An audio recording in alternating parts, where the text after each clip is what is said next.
4번입니다. 16페이지를 살펴주시면 좋겠습니다. 16페이지. 4번 제목이 뭐죠? 네, 금식보다 청종을 기뻐하신다. 금식보다 청종을 기뻐하신다. 청종은 이제 듣는 것을 말하죠. 근데 청종은 순종한다라는 의미도 같이 갖고 있어요. 오늘 스가랴서 7장 말씀을 우리 함께 살펴보겠습니다. 7장에 제가 본문 말씀을 쭉 한번 읽어볼게요. 다리오 왕 제4년 9째 달 곧 기슬레월 4일에 여호와의 말씀이 스가랴에게 임하니라. 그때 베들 사람이 사레살과 에게멜렉과 그의 부하들을 보내어 여호와께 은혜를 구하고 만군의 여호와의 전에 있는 제사장들과 선지자들에게 물어 이르되 내가 여러 해 동안 행한 대로 5월 중에 울며 근신하리이까 하네. 만군의 여호와의 말씀이 내게 임하여 이르시되 온 땅의 백성과 제사장들에게 이르라. 내가 70년 동안 5째 달과 7째 달에 금식하고 애통하였거니와 그 금식이 나를 위하여 한 것이냐. 내가 먹고 마실 때에 그것은 너희를 위하여 먹고 너희를 위하여 마시는 것이 아니냐. 예루살렘 사면 성읍에 백성이 평온히 거주하며 남방과 평온에 사람이 거주할 때에 여호와가 옛 선지자를 통하여 외친 말씀이 있지 않느냐 하시니라. 아멘. 7절까지 먼저 읽겠습니다. 오늘 본문 설명인데요. 네, 이 부분이 제일 중요합니다. 이 본문 설명의 내용을 이해를 하셔야 오늘 스가랴서 7장의 말씀을 이해할 수가 있습니다. 이 본문 설명 말씀을 제가 봉독하겠습니다. 잘 들어보세요. 8가지 환상의 내용이 끝나고 이제 스가랴 사역이 시작된 지 2년째를 가리키는데 하나님의 말씀이 다시 임했습니다. 이 무렵에는 성전 재건 공사가 진행되고 있었습니다. 베델에서 온 사람들의 질문을 통해 알 수 있듯이 스가랴 시대에 포로 귀한 공동체는 포로기 70년 동안 5월과 7월에 계속해서 금식을 해왔습니다. 이 금식의 절기는 예루살렘 멸망을 슬퍼하며 하나님의 심판에 대해 자신의 죄를 성찰하는 회개 시간이 되었던 것입니다. 포로 귀환 이후에도 금식의 절기를 계속해서 지키는 것은 그들에게 유익한 것이 분명하지만 하나님께서는 유익한 것이 형식주의로 빠지게 되는 것을 경계하셨습니다. 이것이 얼마나 사람을 태만하게 하며 자기 만족과 자기 합리화로 전락될 위험이 있는지 깨닫기를 원했습니다. 따라서 하나님께서는 정기적으로 행해지는 경건의식에 앞서 형제와 이웃을 사랑하는 일을 실천하는 것을 원하셨고 이를 위해서 끊임없이 말씀하시는 하나님의 음성을 청종하는 것이 중요함을 일깨워 주신 것입니다. 오늘 본문을 통해 금식보다 청종하기를 원하시는 하나님의 음성에 귀를 기울여 봅시다. 오늘 밑에 그 표를 한번 보실까요? 표를 보면 밑에 10월, 4월, 5월, 7월 이렇게 나오죠. 이 달 명칭이라 해서 사실은 이 포로 생활 70년 기간 동안 이스라엘 백성들은 5월하고 7월에만 금식을 한 것이 아닙니다. 10월, 4월에도 금식을 했었어요. 그래서 1년에 4달 동안 금식을 해왔는데요.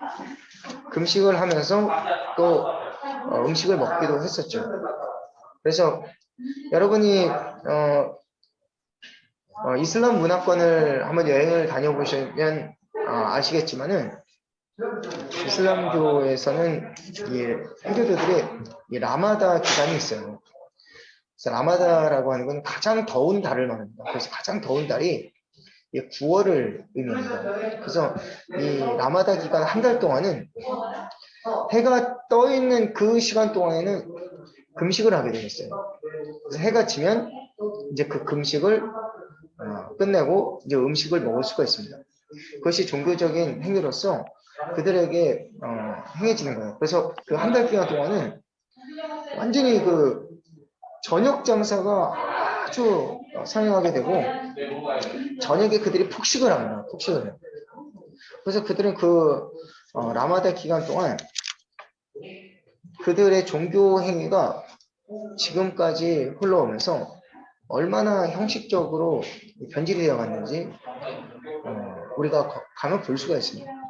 마찬가지로 이스라엘 백성 역시 그들이 금식을 했던 것, 절기들을 지켰던 것은 분명 의미가 있었어요. 굉장히 중요한 의미가 있습니다. 그래서 오늘 그런 역사적인 어떤 사건들을, 그 금식에 대한 역사의 사건들을 우리가 함께 살펴보도록 하겠는데요. 그 달 명칭이 10월, 4월, 5월, 7월 이렇게 네 번이 있죠. 벌써 BC 588년경, BC 587년경. 그리고 그 밑에 5월 7월은 BC 586년경을 의미합니다. 그 사건이 있었습니다. 이 사건을 보려면 우리가 열왕기하 25장을 우리 한번 살펴보면 좋겠는데요. 여러분 열왕기하 25장을 한번 펴보겠습니다. 607면입니다. 구약성경 607면 열왕기하 25장 25장 여기 보면 굉장히 긴박한 그런 장면들이 나옵니다. 그래서 이 시드기야가 집권할 당시에 이 바벨론이 이제 남유다의 왕을 세웠어요. 그 사람이 바로 이 시드기야입니다. 시드기야. 이 시드기야 때 이 바벨론이 완전히 이제 침략을 해서 성전을 붕괴시키는데요. 25장 8절 말씀에 보니까 이렇게 나와 있어요. 바벨론 왕 느부갓네살의 19째 해 5월 7일에 바벨론 왕의 신복 시위대장 느부사라단이 예루살렘에 이르러 여호와의 성전과 왕궁을 불사르고 예루살렘의 모든 집을 귀인의 집까지 불살랐으며 시위대장에게 속한 갈대아 온 군대가 예루살렘 주위에 성벽을 걸었으며 성전에 남아있는 백성과 바벨론 왕에게 항복한 자들과 우리 중 남은 자는 시위대장 느부사라단이 모두 사로잡아가고 시위대장이 그 땅에 피천한 자를 남겨두어 포도원을 다스리는 자와 농부가 되게 하였더라. 이제 성전과 왕궁을 전부 불살른 그 달이 몇 달이냐면 5월 달이었어요. 5월 달. 5월 달이었어요. 그리고 그때의 그 수치를 우리가 기억하자 그래서 그때 기념하여 바벨론 포로 생활 기간 동안 매해 5월이 되면 그 사건을 성전이 함락된 것을 슬퍼하면서 그들이 이 금식의 기간을 가졌었습니다. 그리고 또 언제입니까? 열왕기하 25장 1절을 한번 보면요. 시드기야 제9년 열째 달 10일에 이게 10월이죠, 10월. 그때 어떤 일이 있으면 예루살렘이 이제 포위되기 시작합니다. 포위되기 시작하는 그 열째 달에 588년 10월을 또 기념하여서 금식 기간을 가졌어요. 그 예루살렘 성벽이 붕괴된 해가 언제냐면 몇 달이냐면 3절에 보니까 그 다음 해 4월입니다. 4월에 3절 4절에 보니까 그 성벽이 파괴되면 그래서 이 4월 달에도 예루살렘 성벽이 붕괴된 것을 가지고 슬퍼하며 또 금식을 했어요. 그리고 마지막으로 이 7월인데요. 7월 586년 이 7월은 굉장히 중요합니다. 이걸 한번 보세요. 열왕기하 25장 25절을 한번 보겠습니다. 25절 7월에 왕족 엘리사마의 손자 느다니아의 아들 이스마엘이 부하 10명을 거느리고 와서 그달리아를 쳐서 죽이고 또 그와 함께 미스바에 있는 유다 사람과 갈대아 사람을 죽인지라. 이렇게 나오죠. 이게 무슨 말이냐면 이 그달리아는 어떤 사람이냐면 이 바벨론에서 이스라엘 백성들 다 포로를 이제 끌고 가는데 이 예루살렘에 남아있는 모든 사람을 다 끌고 간 게 아니에요. 거기에 어떻게 나오죠? 남겨둔 사람들이 있어요. 그 사람들이 거기에서 머물러 있게 하고 거기를 다스리고 지키게 하도록 누굴 세우냐면 이 바벨론 왕이 22절에 보니까 이 그달리아를 사반의 손자 아이감의 아들 그달리아를 세웠습니다. 거기 지휘관과 총독으로 세웠어요. 그리고 그 사람이 거기 남은 자들에게 예루살렘에 그 평화가 된 곳에도 남은 자들이 있었어요. 그 사람들 이 포도원을 지키게 하고 또 가축들을 이렇게 기르게 했죠. 그리고 그 사람들에게 뭐라고 얘기했냐면 너희들은 24절에 보니까 이 땅에서 살면서 바벨론 왕을 섬겨라 이렇게 얘기를 했어요. 그랬더니 거기에 남아있는 사람들이 그 말을 듣지 않고 오히려 여기서 바벨론 왕을 섬기는 것을 두려워하여서 애굽으로 도망을 갑니다. 그때 이들이 애굽을 섬기기 위해서 이 그달리아를 암살하는 사건이 발생해요. 이것을 그 당시엔 몰랐지만 하나님께서 이사야와 예레미야를 통해서 계속해서 하신 말씀이 있어요. 너희들은 바벨론 왕을 섬겨라. 절대로 애굽으로 돌아가지 말아라. 그 당시에 큰 강대국이 애굽과 남방에는 애굽, 북방에는 이 바벨론이었거든요. 이 둘이 싸워서 나중에 어떻게 되느냐? 이 바벨론이 이깁니다. 근데 이를 위해서 하나님께서 예루살렘을 불쌍히 여기서 바벨론 왕을 따라서 섬겨라 이렇게 했는데 그들 중에 일부는 이 애굽으로 돌아가게 되었습니다.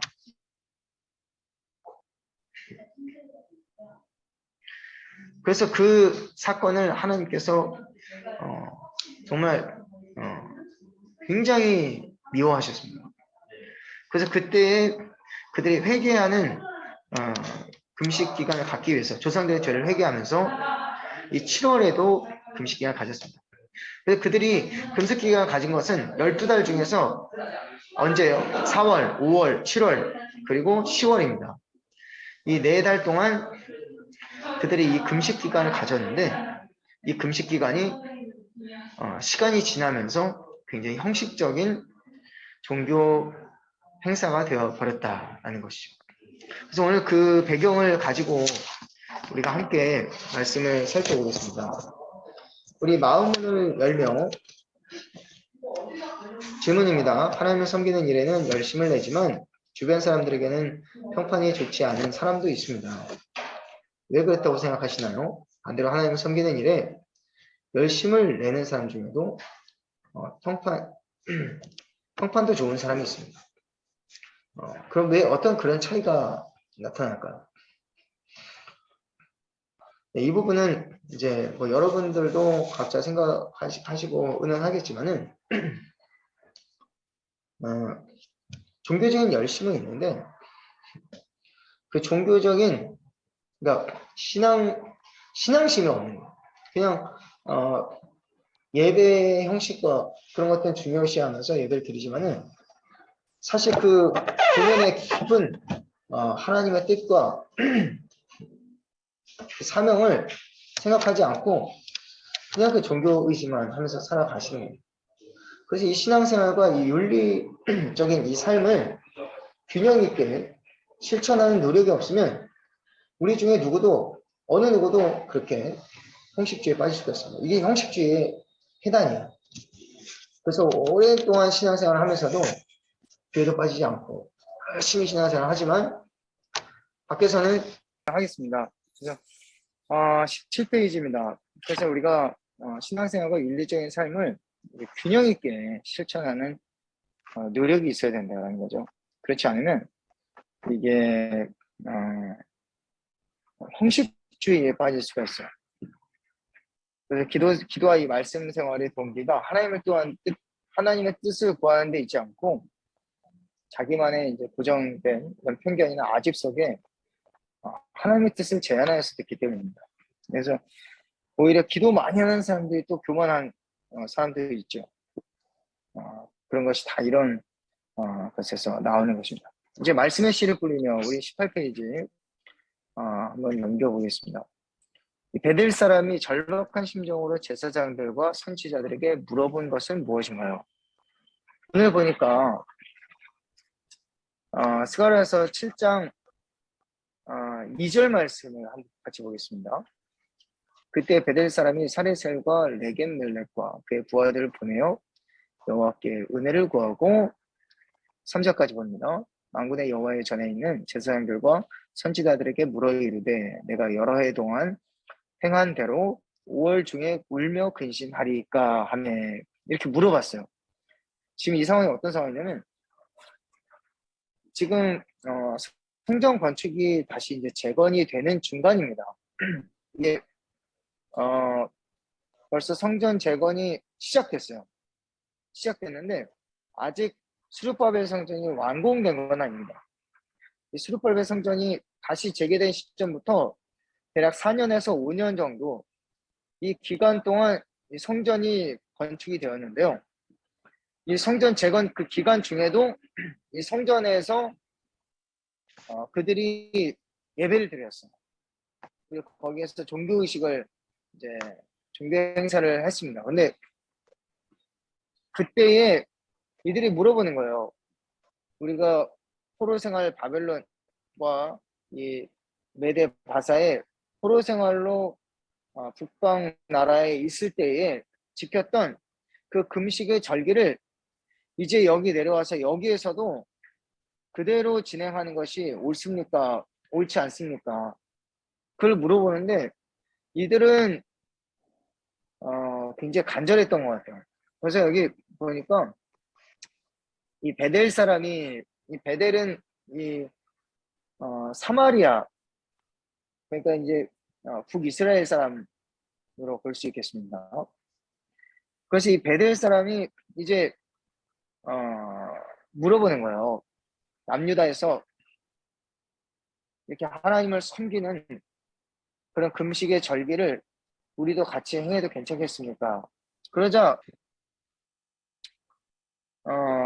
4절부터 보니까 하나님 말씀이 다르죠. 그래서 한번 우리가 한번 보겠습니다.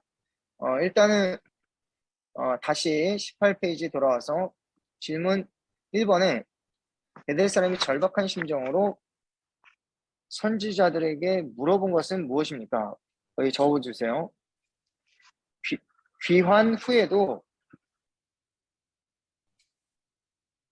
포로기 때와 같이 금식의 절기를 계속해서 지키는 것이 옳습니까? 이게 포인트예요. 귀환 후에도 포로기 때와 같이 금식의 절기 때를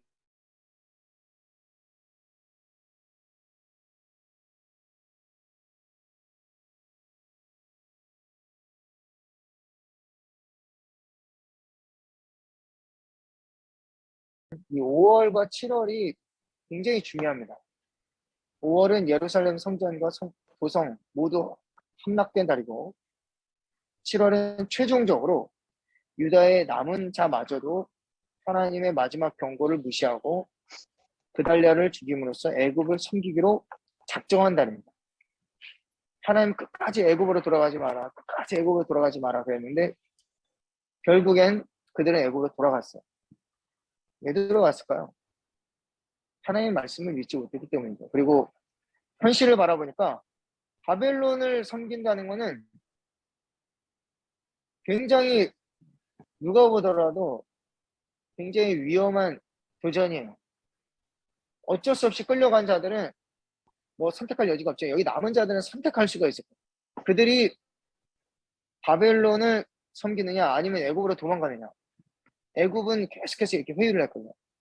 우리가 세상에서 살면서도 이런 경우들이 많을 거예요. 우리 눈앞에 있는 현실적인 상황만 바라보면 분명히 이 길로 가면 안 될 것 같고 또 이렇게 하면 잘 될 것 같은데 하나님의 뜻을 구하는 거죠. 근데 하나님께서 우리의 생각과 항상 다르다는 거예요. 그래서 이스라엘 포로 공동체가 매년 70년 동안 5월과 7월에 금식하며 슬퍼하며 했던 그것은 지난날의 죄에 대한 그 징계, 하나님께서 우리의 죄를 용서해 주시기를 그렇게 해서 공동체의 잘못, 내 잘못이 아니라 우리 공동체의 잘못을 회개하기 위해서 금식을 한 것입니다. 우리가 내 개인적인 죄를 회개하는 분들이 있겠지만 보통 공동체의 죄를 가지고 회개하는 사람은 많지가 않아요. 하나님 우리로 하여금 나 자신을 위해서가 우리 가족을 위해서 가정의 죄를 회개하고 조상들의 죄를 회개하고 이 나라 민족의 죄를 가지고 내가 통회하면서 울며 회개하기를 바라십니다. 근데 그것조차도 안 하는 사람보다는 하는 사람이 낫겠죠. 안 하는 사람보다 하는 사람이 나아요. 근데 그래서 형식적으로 하면서 오히려 그것이 오랜 기간 형식주의가 돼버리면 내가 교만해지면서 그것으로 나 자신의 안위를 삼거든요. 그러면서 내가 정말 하나님의 뜻과 또 하나님의 그 마음을 저버리는, 그래서 하나님께서 기뻐하지 않으신다는 거죠. 질문 2번입니다. 여호와께 은혜를 구하고, 이 문구는 매우 절박한 상황에 쓰이던 표현이었다고 해요. 그냥 단순히 하나님께 은혜를 구하고 라는 단어가 들어간 것이 아니라 그들이 이 절기를 계속해서 해야 되는지 말아야 되는지를 몇몇 사람들을 통해서, 사원들을 통해서 물어보게 한 것은 그들에게 굉장히 절박한 문제였다는 거예요. 베델 사람들이 이것을 절박하게 질문을 할 만한 이유가 있었을까? 절박하게 질문할 이유가 있었을까? 아마도 여기에 나오는 이 사레셀과 레겐멜렉, 이 두 사람은 당시 이 포로기 기간에도 이제 고위관들로 볼 수 있습니다. 그래서 그들이 이렇게 그들은 신실한 사람들이에요. 그래서 부하들을 보내서 하나님께 은혜를 구했다, 이렇게 나오고 있죠. 이게 왜 절박하게 구했느냐? 정답은 이것입니다. 거기 한번 적어보세요. 현재 포로 귀환 공동체를 향한 하나님의 뜻이 무엇인지 알고자 했기 때문이에요. 현재 포로 귀환 공동체를 향한 하나님의 뜻이 무엇인지 알고자 했기 때문이다. 그러니까 이 사람들은 현재 이제 성전 재건이 15년 동안 멈춰졌다가 다시 이제 시작이 됐어요. 이제 우리가 이 금식절기를 지킨 것은 슬퍼하기 위함이었어요. 슬퍼하기 위함. 근데 성전 재건이 시작되면서 아직 완공이 되지는 않았지만 우리가 계속해서 이제 슬픔을 거두어야 될 때인가, 슬픔을 거두고 이제 기뻐해야 될 때인가, 아니면 죄송합니다. 여전히 우리가 슬픔에 잠겨서 이 금식의 절기를 지켜야만 하는가, 그것을 물어보는 거예요. 그래서 이들이 금식이라는 단어를 구체로 쓰지 아니하고 울며 근신하리까, 이런 표현을 썼어요. 그 절박하게 하나님의 뜻을 구하고자 했던 그들의 순수한 마음을 엿볼 수가 있는 것입니다. 그러니까 우리 포로 공동체를 통해서 하나님께서 우리가 여전히 슬퍼하며 이 금식을 절기를 지키니까 하나님의 뜻을 먼저 알고 그들이 행하고자 하는 그런 정말 절박함이 있었고, 그들의 순수한 신앙의 열심을 보여주고 있는 것입니다.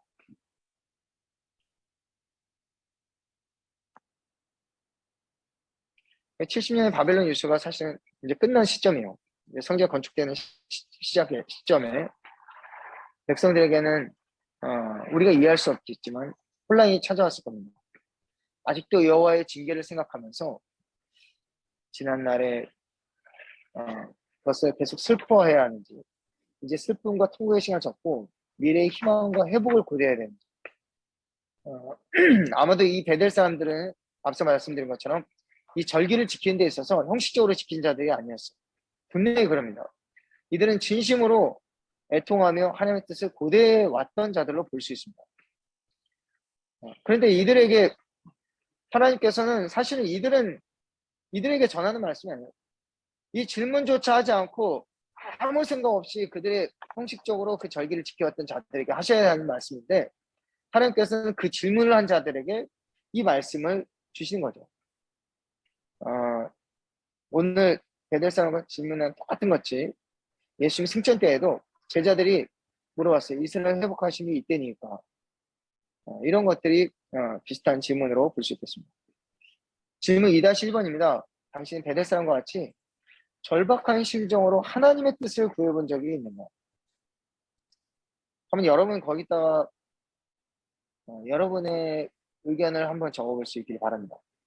베델 사람과 같이 그냥 하나님의 뜻을 구하는 것이 아니라 내가 무언가 한 걸음을 나가야 되는데 정말 하나님의 뜻이 없이는 정말 아무것도 할 수 없는 것 그런 것 같은 거예요. 그래서 절박한 심정으로 하나님 뜻을 보여주십시오. 그렇게 한번 구해본 적이 있습니까?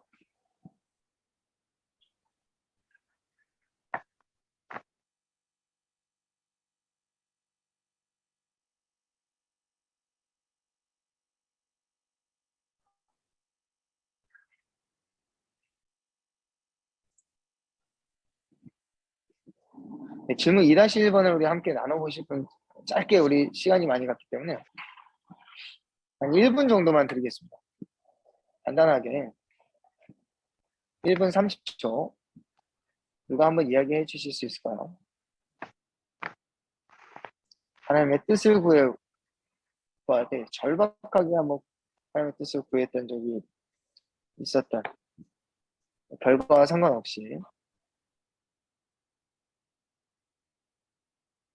네, 우리 이진희 집사님 한번 말씀해 주시면 좋겠습니다. 여보세요? 들리세요? 네, 잘 들립니다. 네. 저는, 예수님께 오기 전에 2016년도에, 회사에 다니다가 몸이 아파가지고 입원하고 하면서, 가정에 좀 어려운 일이 많이 있었어요. 남편도 한 1년에 3번 정도 수술을 했고, 저도 회사에 다니다가 휴직하고, 이제 1년 이상, 한 2년 정도 휴직한 상태였고, 큰아이는 또 대입에 실패해서 재수하겠다고 해서 결국은 이쪽으로 이사 오는 과정까지 한 3년 정도 기간 동안 굉장히 힘든 시간을 지났거든요. 근데 그때 당시에 하나님께 기도를 하면 응답이 없고 이렇게 답답한 상태였던 것 같아요. 이렇게 하나님 내 기도에 응답 안 하시는 것 같은, 묵묵부답 하시는 것 같은 시기를 지나면서 굉장히 하나님의 응답에 좀, 갈구했던 것 같습니다. 그래서 되게 힘들었고, 하나님께서 대답 안 하시는 것 같은 그 상태가 너무 힘들었어요. 그래서 하나님께서 응답만 해주시면 진짜 그대로 하겠습니다. 이런 상태까지. 그런 상태에서 이룸교회로 오게 됐는데, 이쪽으로 이제 인도하시면서 하나님께서 응답하시고 말씀하시는 것을 많이 체험했는데, 그래서 지금 많이 회복이 됐고, 그 과정 한 2016년부터 한 20년도 코로나 바로 직전까지 그 기간이 참 많이 힘들면서 무조건 하나님 응답만 기다렸던 시간이었던 것 같습니다. 진짜 하나님 응답을 갈구하는 마음이 다 아시겠지만 그때 전 좀 많이 힘들었습니다. 예. 네, 감사합니다.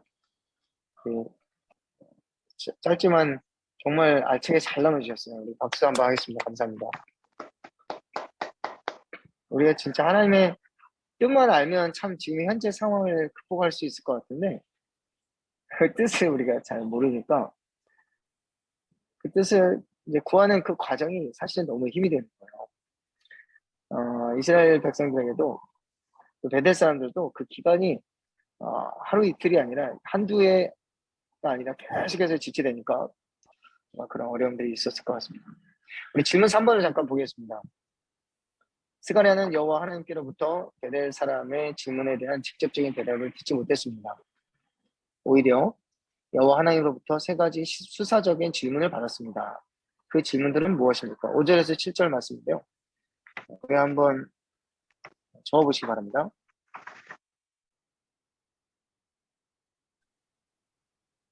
금식이 나를 위하여 한 것이냐? 첫 번째는 금식이 나를 위하여 한 것이냐? 두 번째는 먹고 마실 때는 너희를 위하여 한 것이 아니냐? 세 번째, 예루살렘에 평온히 거주할 때 옛 선지자들을 통하여 외친 말씀이 있지 않느냐? 세 가지입니다. 금식이 나를 위하여 한 것이냐? 먹고 마실 때는 너를 위하여 한 것이 아니냐? 예루살렘 평온히 거주할 때 옛 선지자들을 통하여 외친 말씀이 있지 않느냐?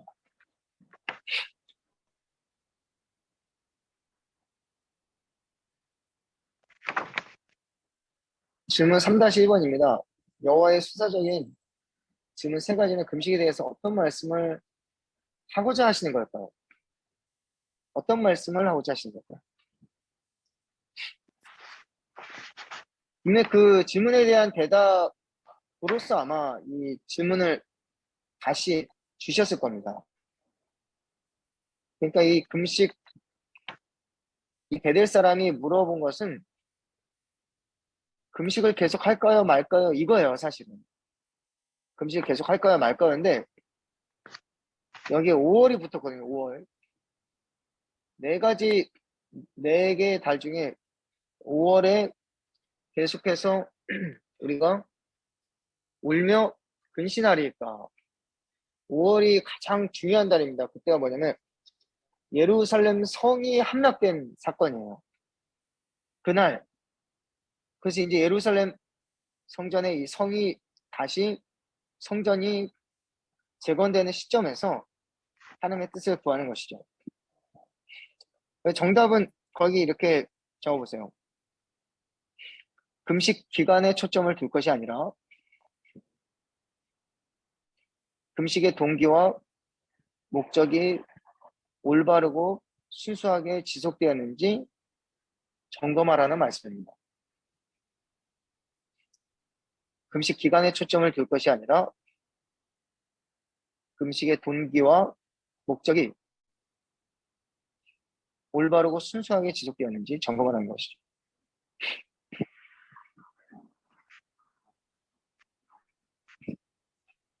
여러분, 그들이 금식을 시작한 거는요, 하나님께서 명해서 시킨 것이 아니에요. 그들이 스스로 이 금식을 시작한 것입니다. 근데 어떤 계기가 되었어요. 어떤 계기냐면 하나님을 우리가 올바르게 숨기지 못하니까 우리의 삶이 망가졌다라는 그런 그들의 가슴 깊은 곳에 울림이 있었어요. 아, 내가 신앙생활 잘 못하니까 내 인생이 이렇게 잘 안 풀리는구나. 그래서 이 사람들이 어떻게 스스로 자기들끼리 연합해서 어떤 걸 했냐면 영적인 각성 운동을 시작한 게 바로 이 금식이에요. 그래서 우리가 다시 우리의 삶의 어떤 탈출구를 찾지 말고 영적으로 우리가 다시 회복하자. 그래서 그들 조상들의 죄를 함께 슬퍼하며 금식하기 시작한 거예요. 그런데 하나님께서는 이 금식도 처음에는 뜨거운 마음으로 하지만 지속되면서 오히려 그것이 그들의 영혼을 살찌우고 먹이는 것이 아니라 오히려 그것이 형식주의가 되어서 그들이 안일하게 신앙생활을 하는 것을 확실하게 지적하고자 했던 것이죠. 그러니까 우리도 신앙생활을 하면서요, 첫사랑을 계속해서 회복하려고 하는 몸부림이 있어요. 우리 처음에 하나님 믿을 때 정말 뜨겁게 열정적으로 눈물 콧물을 다 빼면서 정말 열정적으로 우리가 신앙생활을 할 때가 있잖아요. 근데 시간이 지나면서 우리의 신앙이 안일해지고 또 형식주의에 함몰되면서 나도 모르는 사이에 그때는 우리도 생각하죠. 우리가 신앙생활을 여전히 그래도 웬만큼은 하고 있다. 웬만큼은 하고 있다. 근데 그런 질문을 우리 가운데 던지는 사람에게 하나님께서 이 말씀을 주시는 거예요. 자만하지 말아라. 너의 신앙생활이 옳다라고 생각하지 말아라. 너희들이 하고 있는 그 신앙생활이 형식주의에 빠져있지 않은지 돌아보라는 거예요. 그리고 내가 옛 선지자들에게 하신 말씀들을 보면서 다시 깨달아라. 신앙생활을 다시 점검하라. 이렇게 얘기하는 거죠. 그 다음입니다.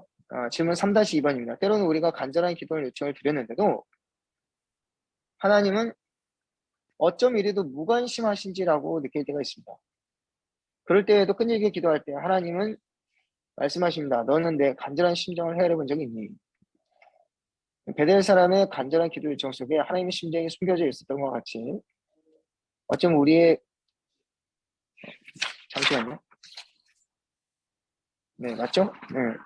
어쩌면 우리의 집요하고도 이기적인 기도 속에 하나님의 뜻이 숨어 있음을 깨닫게 하십니다. 당신은 오랜 동안 개인적인 기도를 드리다가 문득 하나님 심정을 깨닫게 된 적은 없었나요? 조금 이게 심오한 질문인데요. 한번 여러분 적어보세요. 때로는 우리가, 그러니까 이 말은 이런 얘기예요.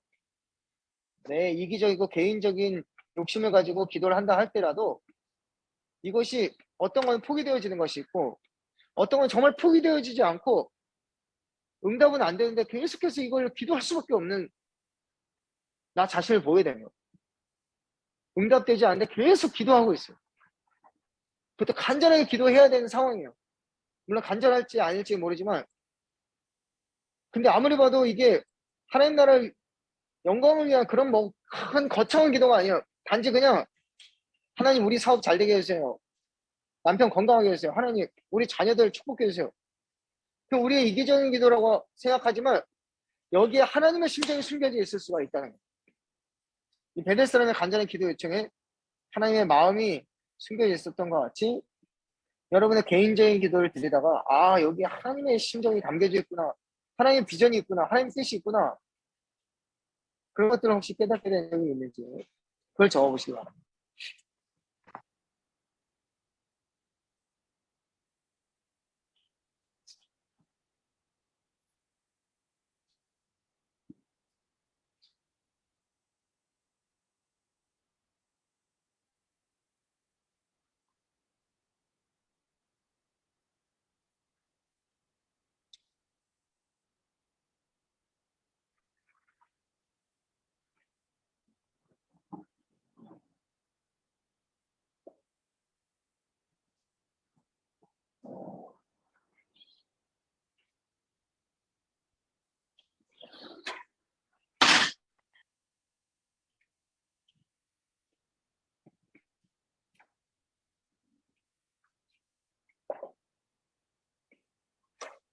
네, 우리 그 다음 문제 한번 보겠습니다. 하나님께서 기뻐하는 금식은 무엇인가요? 여기 뭐라고 나오죠? 진실한 재판, 인애와 긍휼을 행함, 사회적 약자들을 압제하지 말고 돌봄, 서로 해하려고 마음에 도모하지 말고. 네 가지 정도 여러분 적어보시면 되겠습니다. 하나님이 기뻐하는 금식은 진실한 재판, 공의를 얘기하죠, 공의.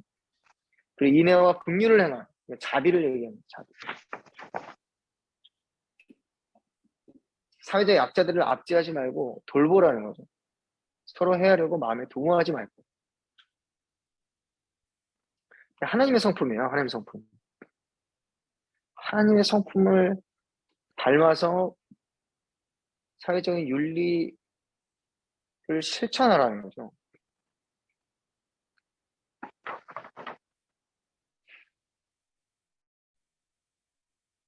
구절에서 10절 말씀에 나와 있는 내용을 적으시면 되겠습니다. 5번입니다. 금식하는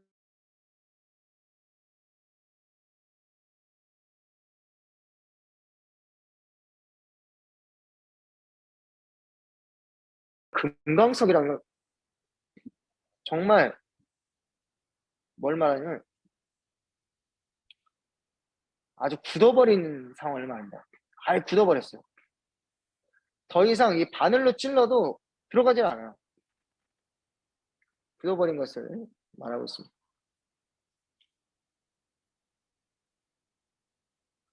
그래서 아마도 자기의 이익을 더 중요하게 생각했던 것 같아요.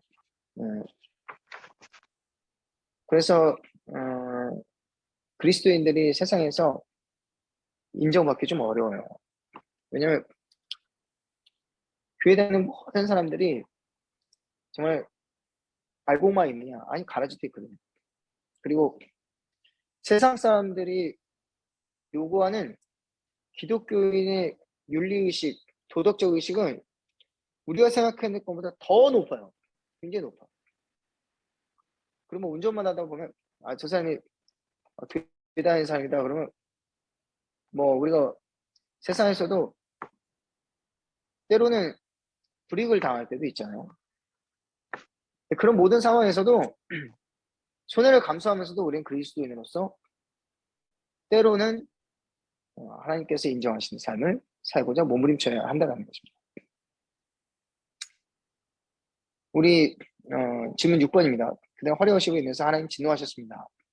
신앙생활을 잘하는 사람조차도 유혹을 받게 되었기 때문일 것입니다. 하나님께서 그들에게 집행하신 진노는 무엇이었습니까? 이 14절에 네 나오죠? 여러 나라에 흩어버리셨다. 예루살렘과 온 이스라엘 땅을 또 황폐하게 만들었다. 두 가지입니다. 여러 나라로 흩어버리시고 예루살렘과 온 이스라엘 땅을 황폐하게 하셨다라는 거예요.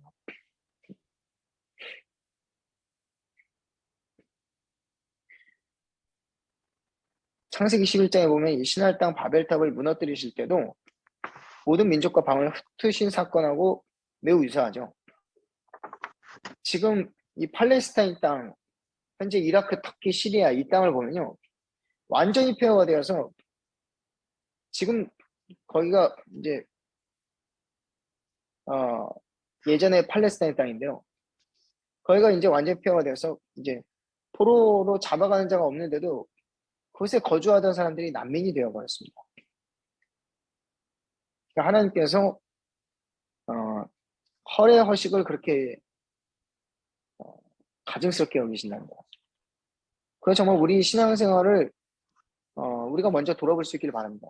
우리가 베델 사람이 되어서 나 자신의 신앙생활부터 묻는 거예요. 하나님, 우리의 신앙생활이 보완되어야 될 것은 없습니까? 어떻게 하면 개선할 수 있겠습니까? 성령님 도와주십시오. 그러니까 우리의 신앙생활과 우리의 윤리생활을 양팔절로 이렇게 균형 있게 달아보는 거죠. 삶의 열매를 거두며 하나님께서 금식하는 자에게 더 높은 기준의 윤리생활을 요구하시는 듯 보입니다. 이는 때때로 하나님을 섬기는 이를 빙자하여 종교적인 자기 만족과 자기 합리화를 일삼는 자들을 책망하시는 것입니다. 종교적 자기 만족과 자기 합리화로부터 벗어나기 위해 우리의 매일의 경건 생활은 어떠해야 합니까? 각자 의견을 한번 적어보시기 바랍니다.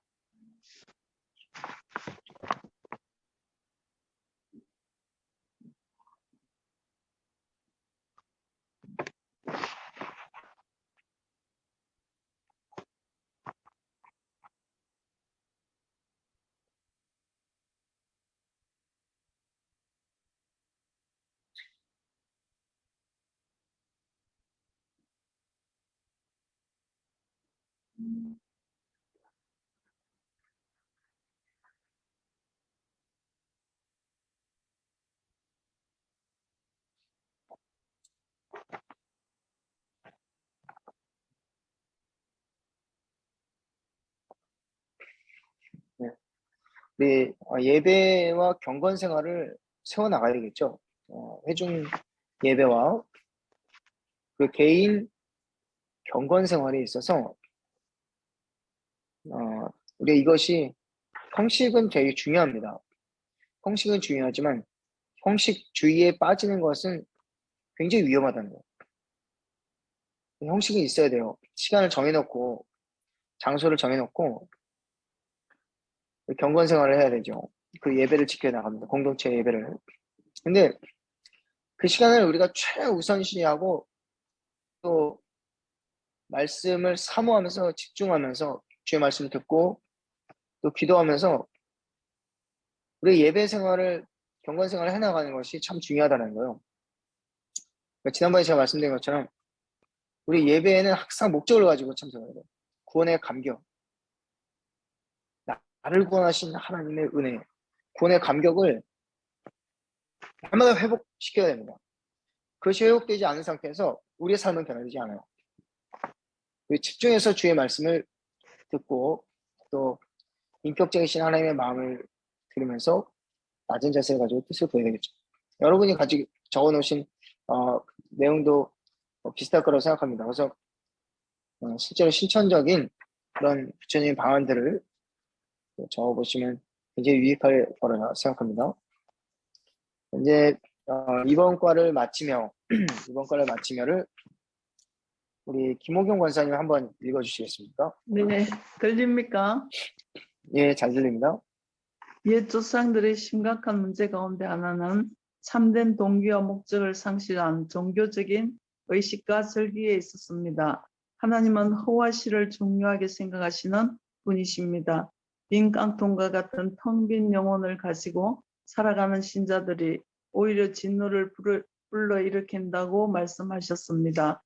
교회 안에서도 신앙의 허세를 가지고 살아가는 자들을 본받지 않도록 주의해야 합니다. 그렇다면 성경이 말하는 영성이란 어떤 것일까요? 성경적 영성이란 종교적 열심 배후에 윤리적 실천이 결여된 행위를 주의하는 것입니다. 성경적인 영성은 영적인 훈련을 통한 깊은 체험적 신앙을 말하는 것입니다. 영적인 훈련 또는 경건 생활은 반드시 하나님과의 인격적이고 친밀한 관계가 밑바탕이 되어야 합니다. 그렇게 될 때 그들의 윤리적 삶은 하나님과의 관계뿐 아니라 이웃과의 관계도 중요시하게 되는 삶이 되는 것입니다. 스가랴 선지자는 현대 그리스도인들을 향하여 윤리적 삶의 차원을 도외시한 왜곡된 영성에서 벗어나 말씀의 순종과 실천을 겸비한 올바른 성경적 영성을 촉구하고 있는 것입니다. 아멘. 네, 아멘. 감사합니다. 오늘 이렇게 해서 우리 5번째 수업을 마쳤습니다. 제가 오늘 우리에게 주신 말씀 생각하면서 우리 같이 음소거를 하시고 통성으로 좀 같이 기도하고 그리고 제 기도 마치도록 하겠습니다. 하나님, 우리도 이 베델 사람들처럼 하나님 앞에 진실되고 더 간절하게 우리가 나아가야 할 길을 구하는 자 되게 하여 주옵소서. 하나님께서 기뻐하는 금식은 이사야서 58장의 말씀처럼 흉하게 결박을 풀어주고 또 고아와 과부를 도와주고 또 가난한 자들 섬기는 것이라 말씀하셨습니다. 또 악한 일을 도모하지 않는 것입니다. 주님, 우리 자신의 삶을 돌아보면서 우리의 신앙이 정말 우리 윤리적인 실천으로 연결될 수 있도록 우리가 혼자 있을 때 어디에 있을 간에 하나님 우리가 첫사랑을 날마다 회복하고 그 삶의 동기로 하나님 기뻐하시는 삶으로 나아가게 하여 주옵소서. 우리 한번 이 시간 간절하게 우리 1, 2분간 기도하도록 하겠습니다. 기도합니다. 주신 주님 감사합니다. 하나님께서 우리를 사랑하셔서 오늘 스가랴서 7장 말씀 통해서 하나님께서 기뻐하는 금식을 우리에게 알려주셨습니다. 하나님, 옛 선지자 이사야 선지자와 예레미야 선지자를 통해서 하신 말씀이 있지 아니하냐, 그 말씀을 하실 때 우리 자신을 돌아봅니다. 우리 형식주의적인 우리 신앙생활을 주님 용서하시고 다시 주의 성전에 세워지는 그 자리에 주여 우리의 예배가 세워지고 또 우리의 삶이 회복되고 변화가 있고 또 내가 하나님을 대함과 같이 이웃을 긍휼히 여기며 공의롭게 또 자비롭게 대할 수 있는 그런 좋은 상황들을 열어 주시옵소서. 코로나로 인해서 저희 복음을 전하는 일에 아버지가 어렵습니다. 주여 저희들 이웃과의 만남조차 어렵습니다. 그 모든 상황에서 하나님 우리가 실천해야 될 것들을 주의해서 정말 하나님 기뻐하시는 삶을 살아드리는 우리가 되게 하시고 예배할 때도 또 우리가 개인적으로 생활할 때도 경건 생활에도 항상 하나님을 기쁘시게 하는 저희들이 되게 하여 주옵소서. 오늘 이렇게 여러 가지 안 좋은 환경으로 인해서 저희들 아버지의 수업이 많이 어려웠습니다. 주님 앞으로는 또 마지막 수업까지 주님 함께 하셔서 온전한 예배 또 온전한 생각 공부가 진행될 수 있도록 함께 하여 주시옵소서. 아멘. 기도하겠습니다. 하나님 감사합니다. 오늘 수업을 통해서 하나님께서 영광 받아주시고 또 오늘 스가랴서 7장의 말씀을 잘 배우게 하신 감사합니다. 다음 주 마지막 시간입니다. 우리가 다 참석해서 하나님 정말 스가랴서 마지막까지 최선을 다하게 하시고 우리가 듣고 보고 배운 것들 가지고 정말 우리의 삶에 정말 양약이 되는 귀한 말씀 되게 하여 주시옵소서. 아멘. 예수님의 이름으로 기도합니다. 아멘. 아멘. 네, 여러분 수고하셨습니다. 네, 수고하셨습니다. 네, 정말 수업 시작하는데 저도 애 많이 썼지만 우리 집사님들, 권사님들 정말 애 많이 쓰셨습니다. 너무 감사하고 네, 다음 시간에 제가 아무 걱정하게 지금 중간에 제가 판단을 했는데 휴대폰으로 하니까 이게 끊기지가 않네요. 다음 주엔 제가 노트북 켜고 휴대폰으로도 이렇게 접속을 해서 문제 없도록 수업이 문제 없도록 그렇게 진행하겠습니다. 네, 감사합니다. 네, 수고하셨습니다. 네, 너무너무 수고하셨습니다. 네, 네. 축복합니다. 네.